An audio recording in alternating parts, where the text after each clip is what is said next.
जीवतिया बरतिया करब आम जी। हम जीवतिया बरतिया करब आम जी।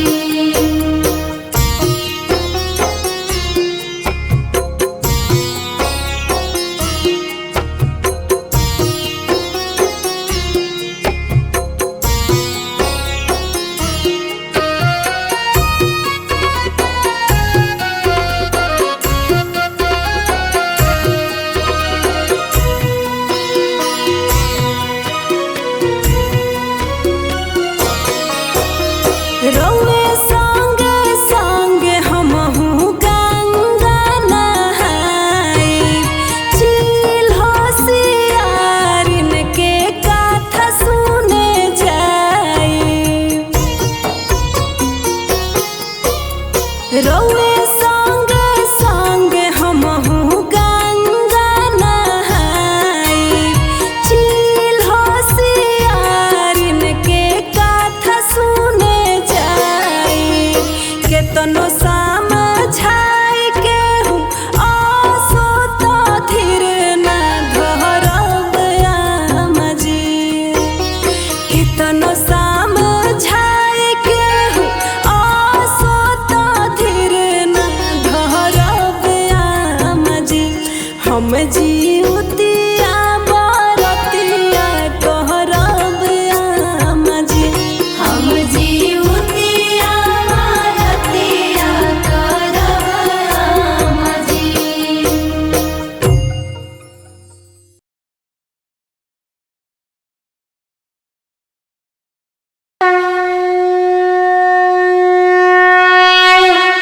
एक बार प्रेम से बोलिए जीवतवाहन गोसाई की जय।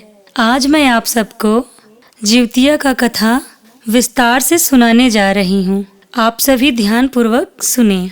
नर्मदा नदी के तट के पास एक कंचनवटी नाम का नगर था, जो बहुत प्रसिद्ध नगर था। नदी के बगल में एक मरुस्थल वाली भूमि थी। उस मरुस्थल भूमि को लोग बलुअहटा कहते थे। वहीं पे एक बहुत विशाल पाकड़ का पेड़ था। उस पेड़ पे एक चील रहती थी। पेड़ के जड़ में एक गुफा था जिसमें एक सियारिन रहती थी। चील सियारिन में बहुत प्रेम था। दोनों एक दूसरे को मुंह बोली बहन मानती थी। एक दिन सियारिन औरतों को नदी के तट पे व्रत करते देखी और चील से बोली, बहन जाओ जरा जाके पता करो कि ये औरतें कौन सा व्रत कर रही हैं। चील गई और सबसे पूछी तो सबने बताया कि हम जीवतवाहन भगवान की पूजा कर रहे हैं। इस व्रत को करने से पुत्र की प्राप्ति होती है। यह सुनकर चील आके सारी बात सियारिन को बताई। फिर दोनों ने संकल्प लिया जीवतिया व्रत करने का। इस व्रत को करने से पुत्र की प्राप्ति होती है। यह सुनकर चील आके सारी बात सियारिन को बताई। फिर दोनों ने संकल्प लिया जीवतिया व्रत करने का और सच्चे मन और श्रद्धा से व्रत को रखा। जिस दिन चील सियारिन ने व्रत रखा था, उसी दिन उस नगर के गांव में एक लड़के की मृत्यु हो गई। तो गांव वालों ने उसको ला के उसी बलुअहटा में उसका दाह संस्कार कर दिया, जहां चील सियारिन रहते थे। धीरे धीरे समय बीत रहा था। जैसे जैसे रात आने लगी, सियारिन को भूख लगने लगा। जब सियारिन से रहा नहीं गया, तो वो जो मुर्दा जल रहा था उसको लाके अपनी गुफा में लगी खाने। जब खाना शुरू की तो उसके मुंह से हड्डियों के चबाने का आवाज जोर जोर से आता था। यह सुनकर चील ने सियारिन से पूछा कि बहन, तुम्हारे गुफा से हड्डियों के चबाने की आवाज आ रही है, तुम कुछ खा रही हो क्या? तो सियारिन बोली, नहीं बहन। फिर चील ने पूछा कि तब ये आवाज कैसा आ रहा है? इस पर सियारिन ने कहा, व्रत के मारे भूख लग रही है और ठंड भी लग रही है, इसलिए मेरा दांत आपस में बज रहे हैं, उसी की आवाज आ रही है। ये सुन के चील चुप हो गई और अपने घोंसले में सो गई। नहीं, सुबह उठ के चील सियारिन दोनों ने पारण किया। कुछ दिन बाद दोनों का बच्चा होने को रहा। तो चील का बच्चा पैदा हुआ तो जिंदा ठीक ठाक था और सियारिन का बच्चा होते ही मर जाता था। ऐसे करके चील को 6 बच्चा हुआ और सियारिन को भी। तो चील का बच्चा ठीक था और सियारिन के सारे बच्चे मर गए। तो सियारिन बड़ी दुखी हुई, बहुत रोई। चील उसको समझाई और चुप कराई। एक दिन रात को जब सियारिन सो रही थी, तब सपने में जीवतवाहन गोसाई आए और सियारिन से बोले कि तुमने मेरे व्रत में मांस खाया, निष्ठा से नहीं किया, जबकि चील ने बिना पानी पिए भूखे रह के मेरा व्रत किया, इसलिए उसके बच्चे जिंदा हैं, तुम्हारे मर गए। ये सुन के सियारिन रोने लगी और बोली कि हे जीवतवाहन भगवान, मेरे से बहुत बड़ी गलती हुई, मुझे माफ करें और उपाय बताएं कि मेरा भी बच्चा जिंदा रहे और मैं भी खुश रहूं। तब जीवतवाहन भगवान ने सियारिन से कहा कि तुम फिर से इस साल मेरा व्रत बिना अन्न जल के बिल्कुल निर्जला रह के करो। अगर तुम अच्छे से मेरा व्रत की तो तुम्हें जरूर पुत्र का फल मिलेगा। इस बार सियारिन ने बहुत अच्छे से पूरे मन से व्रत किया और सुबह उठ के पारण किया। कुछ दिन के बाद सियारिन को भी 6 पुत्र हुए और सब बहुत सुंदर थे। सियारिन बहुत खुश हुई और हर साल जिउतिया व्रत चील और सियारिन करने लगे। इसी प्रकार जो भी जिउतिया व्रत करता है और जीवतवाहन गोसाई की पूजा करता है तथा अपने घर के आंगन में इस कथा को सुनता है, जीवतवाहन भगवान उसको पुत्र देते हैं तथा उसके पुत्र की आयु लंबी करते हैं और धन धान की कभी कमी नहीं होने देते। इस प्रकार जिउतिया व्रत का कथा समाप्त हुआ। एक बार बोलिए जीवतवाहन गोसाई की जय।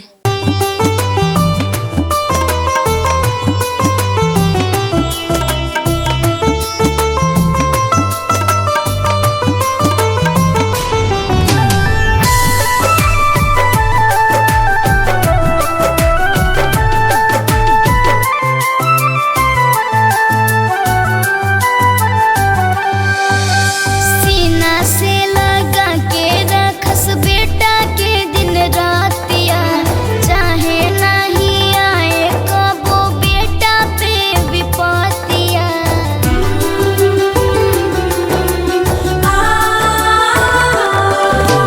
सीना से लगा के रखस बेटा के दिन रातिया, चाहे नहीं आवे कोनो बेटा पा विपतिया। अपना बेटा खाती माई करे लीजिए उतिया, अपना बेटा खाती माई करे लीजिए उतिया, अपना बेटा खाती माई। अरे जा जा, अरे अनवा गिर गल, चलो चलो चलो चला चला चलो तो चलो चला चला चला चला।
रखी हो तुलाज होके निर्जल व्रत करतानी आज।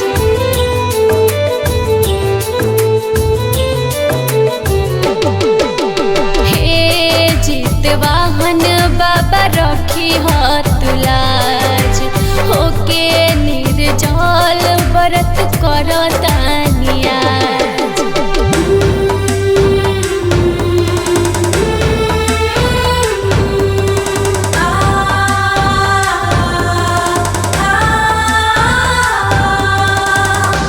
जा बाबू ठीक हो गईल, जरूर तहार माई खरजीवतिया कैले हुई है।